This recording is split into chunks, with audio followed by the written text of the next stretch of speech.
CMRF చెక్కులు వచ్చిన వాళ్ళందరికీ కూడా సీఎంఆర్ఎఫ్ చెక్కులు ఇస్తూ అక్కడున్న రైతులని కలుస్తూ అక్కడున్న అక్కా చెల్లెలను అందరినీ కూడా కలుస్తూ వాళ్ళ సమస్యలు ఏమున్నాయని అడుగుతా ఉన్నాను. ఎట్లా సాయం చేయగలుగుతానని అడుగుతా ఉన్నాను. హుజురాబాద్ నియోజకవర్గంలో దాదాపు 106 గ్రామ పంచాయతీలున్నాయి, 60 వార్డులున్నాయి. ఏ ఊరికి వెళ్లినా ఒకటే మాట చెప్తా ఉన్నారు, రుణమాఫీ కేవలం 35 నుంచి 40% మాత్రమే అయింది, ఇంకా 60 నుంచి 65% రుణమాఫీ కాలేదు, మీరు ఖచ్చితంగా అడగండి ఎమ్మెల్యే గారు అని ఇలా ఏ రైతునికి అందించినా కూడా అడుగుతా ఉన్నారు. ఇలా ముఖ్యమంత్రి రేవంత్ రెడ్డి గారేమో హైదరాబాద్ లో కూర్చొని చెప్పే మాటలు ఏంటంటే మేము మొత్తం రుణమాఫీ చేసేసినామని చెప్తాం. అది పూర్తి అబద్దం, పూర్తి అవాస్తవం అని చెప్పి సందర్భంగా తెలియజేస్తాం. ఇవాళ ఖచ్చితంగా నేను డిమాండ్ చేస్తా ఉన్నాను ఈ ప్రభుత్వాన్ని, రైతులకి ఇంకా దాదాపు 60 నుంచి 65% వరకు రైతులకి ఇంకా రుణమాఫీ కాలేదు. మీరు 2 లక్షలు దాటిన వాళ్ళు ఎవరైనా ఉంటే దాని లోన్ కూడా కట్టేసుకోండి, 2 లక్షల వరకు మేము చేస్తామని కూడా మీరు చెప్పారు. అట్లా కూడా చాలా మంది వెయిట్ చేస్తా ఉన్నారు కట్టి రైతులు. ఈ ప్రభుత్వాన్ని నేను డిమాండ్ చేస్తా ఉన్నాను, వెంటనే నా హుజురాబాద్ నియోజకవర్గంలో ఉన్న ప్రతి రైతుది ఖచ్చితంగా ఎలిజిబుల్ ఉన్న ప్రతి రైతు రుణమాఫీ చెయ్యాలని ఈ ప్రభుత్వాన్ని నేను డిమాండ్ చేస్తా ఉన్నాను. ఎప్పటి వరకు చేస్తారు? మీరే చెప్పిర్రు, ఎన్నికలు రాగానే డిసెంబర్ 9 తారీఖు వరకు నేను రుణమాఫీ చేస్తామని చెప్పింది మీరే. 9 పోయింది, 9 నెలలు పోయింది, 10 నెలలు కూడా పోతుంది, ఇంకా పూర్తి రుణమాఫీ ఇక్కడ కూడా కాలేదు అని చెప్పి సందర్భంగా తెలియజేస్తాం. ఇవాళ వాస్తవంగా వానాకాలం అయిపోతా ఉంది.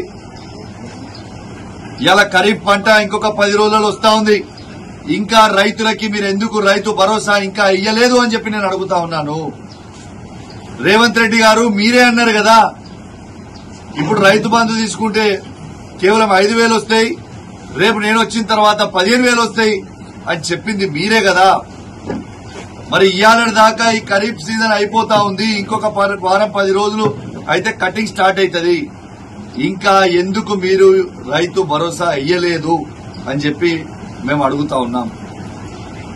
ఇలా కనీసము ఊర్లల్లో కేసీఆర్ గారు ఉన్నప్పుడు బ్రహ్మాండమైన 24 గంటల ఫ్రీ కరెంటు ఏ రైతుకి ఇబ్బంది కాకుండా వచ్చేది. ఇలా పరిస్థితి ఏంది?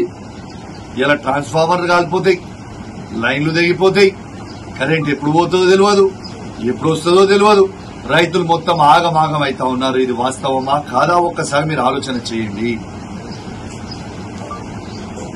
ఇవాళ నేను ఒక్కటే అడుగుతా ఉన్నాను, ఇలా మీరు రైతు భరోసాతో పాటు ఇలా ప్రతి మహిళకి మీరు 2,500 రూపాయలు ఇస్తామని చెప్పి అధికారంలోకి వచ్చారు. ప్రతి మహిళకి 2,500 రూపాయలు ఎప్పుడు ఇస్తారు అని చెప్పి నేను అడుగుతా ఉన్నాను. ఇలా తాతలు అవ్వలు కూడా అడుగుతా ఉన్నారు, మా పెన్షన్ ఎప్పుడు పెరుగుతుంది?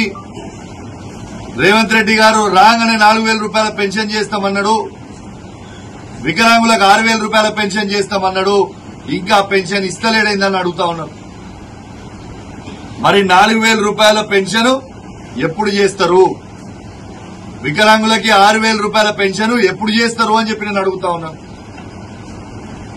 ఇలా ఊర్లలో పోతే హుజురాబాద్ హాస్పిటల్లో నా బిడ్డ డెలివరీ అయింది సార్, కానీ నాకు ఇంకా కేసీఆర్ కిట్ ఇవ్వలేదు సార్, కేసీఆర్ కిట్ ఎప్పుడు వస్తుంది అని చెప్పి నేను అడుగుతా ఉన్నాను.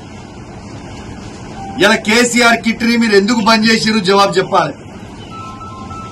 ఇలా ఆడబిడ్డలు ప్రెగ్నెంట్ ఉంటే వాళ్ళకి అద్భుతమైన న్యూట్రిషన్ కిట్ ఇచ్చేది కేసీఆర్. డెలివరీ అయినాక కేసీఆర్ కిట్ ఇచ్చేది. మగబిడ్డ పుడితే 12,000 ఇచ్చేది, ఆడబిడ్డ పుడితే 13,000 ఇచ్చేది. ఆ తల్లి బిడ్డలకి అంబులెన్స్ ఇచ్చి ఇంటికాడ ఫ్రీగా దింపొచ్చేది. ఎందుకు ఇవన్నీ కూడా ఇబ్బంది పెడతా ఉన్నారని నేను అడుగుతా ఉన్నాను.